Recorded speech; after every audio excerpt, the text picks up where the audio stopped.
Hi, this is attorney David Gibbs with the National Center for Life and Liberty.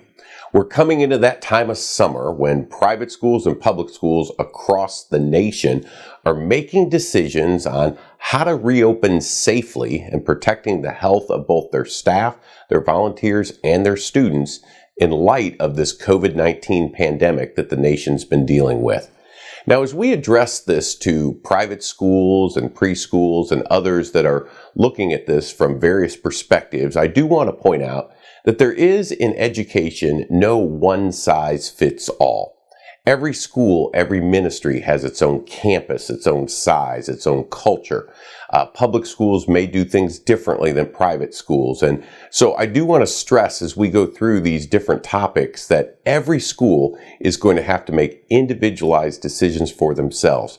Just like schools have safety plans to protect against child abuse or campus security plans to protect against outside bad actors, we are now as a nation going to be working together on health plans to protect the health of those in our ministry. Now, as you're looking to reopen and have students come back on your campus, there's an important first decision that you need to think about. Are you going to continue to provide any distance or at-home or online learning options? Some schools are not able to do both. Some schools can offer this option, but I would encourage you as a school to determine right away whether that option will be available. And then number two, to make your parents decide. It would be chaos for schools to have children going in and out on a week at a time or day at a time basis. And so if you're going to offer any online or at-home learning options, that probably needs to be a decision that will last for an entire semester. Then you could go ahead and look at it again in January as to whether a student would move from off campus back onto the campus. So that decision needs to be made very early on. Then number two, it's going to be very important that you as a school increase your before school communications. COVID-19 has changed the United States of America, and so it is going to be a different school year. And just because students were there last year, there's going to be new safety guidelines and other things in place, what is allowed, what is not allowed, and all of the different procedures. It's going to be imperative that you as school leaders communicate clearly through emails, videos, getting the information out so parents, students, and staff know exactly what to expect when you start on campus. Now, this one kind of goes without saying, but all organizations, churches, schools, ministries, are now having to use increased sanitation and cleaning procedures. It is no longer adequate to just vacuum the building or empty the garbage cans and periodically wipe the desks. Every school is going to have to put in place a very serious sanitation and cleaning program. And I want to make sure you can check our website for detailed information, but make sure you're using the sanitizers, the cleaning agents that actually stop COVID-19 or other viruses of this nature. You want to make sure that you're doing everything you can to keep your bathrooms, your teaching areas, your lunch areas, your entire campus free of any unnecessary contaminants by having a solid sanitation and cleaning program in place.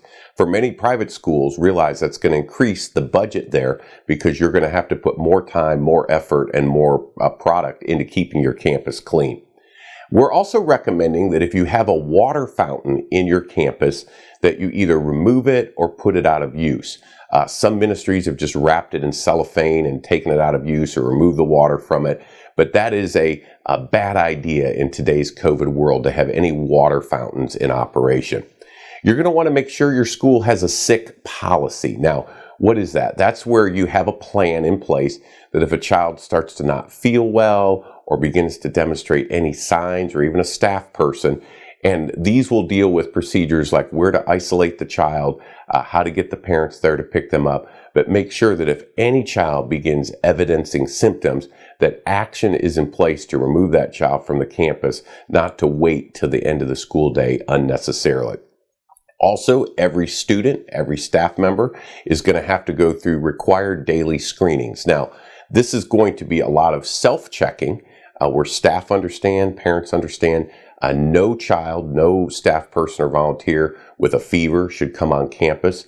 Many schools are going to implement mandatory temperature checks, which is a recommended procedure where people are not coming on the campus with any fevers whatsoever. And so having those screenings in place and making sure that you are encouraging people to think about health, how they're feeling before they come. The old thinking, if you might be sick, kind of crawl in. Now today, if you think you might be sick, the answer needs to be please stay home. We're also going to be working with schools across the nation on class sizing. Now, this comes back to the size of your class, the number of teachers, the building, the facilities that you have, but as much as possible, put social distancing in place in your classrooms. Across the nation, that's 6 feet of separation. If you can space the desks, if you can space the room where students are 6 feet apart, that is very helpful to help not allow any viruses to spread between the students. You also need to be thinking about hand sanitizer. Many schools are going to have them in the front of classrooms where students can come in, outside restrooms, other places, but think about providing a regular and steady stream of time for the students to both wash their hands at the sink with soap and water, but also to use hand sanitizer to kill any potential germs that may be on them at that point. With regard to your restrooms, we are encouraging organizations to think about limiting restroom use to one person at a time, if at all feasible. If you say our restrooms are really big and that won't work for our school, to at least limit it to 50% capacity and to be careful with allowing students in. If they are waiting in line, putting little markers on the floor for social distancing where they can wait in line may be advisable, again, depending on the size of your campus. But think about your restroom usage and policy. Hallways and social congregating. Now, this one's going to be tough because certainly the older students love the hallway fellowship, camaraderie, discussions, but that is a clustering moment. It's very difficult, and many schools are looking at strategic movement from class to class, not allowing any conversation in the hallways, not allowing any clustering, not allowing any talking in the hallway. And so you're going to have to think about your facility when students do move classes. How do we do it in a way to minimize clustering of the students, but also unnecessary movement? It might be easier to move the teachers and leave the students in the same room than moving the students from room to room. So you want to think about this as an educator and look at what will be the best way to minimize hallway usage and social congregating. Phys ed, PE, those classes, as much as possible, do it outside. It is much safer when you're in a more open area, and outside is the ultimate if you have the weather or the property or the opportunity. But be thinking again how to have as much social distancing in place during PE, and certain activities that create unnecessary contact should be considered for dropping this year. With regard to locker usage, many schools across the nation are abandoning lockers or closing them. Again, lockers create clustering, contact, touching, another area to clean. Most schools are recommending that students use backpacks.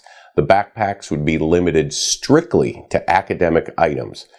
Potentially water, if you're going to allow bottled water to be brought in, or if the school's going to provide that.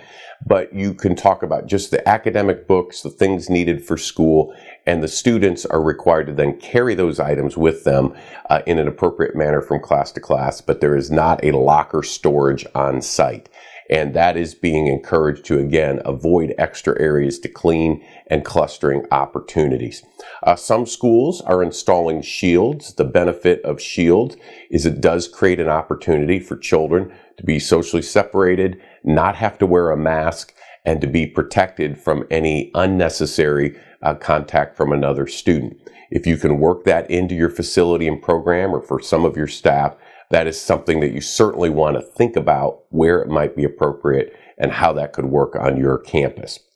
With regard to musical instruments, If your school provides them, obviously that's a new dynamic that you need to think about for cleaning, sterilization, and even delay. If one student turns in an instrument, there may need to be some time before it's assigned to another student. And so think about any musical instrument assignments that may be done at your school.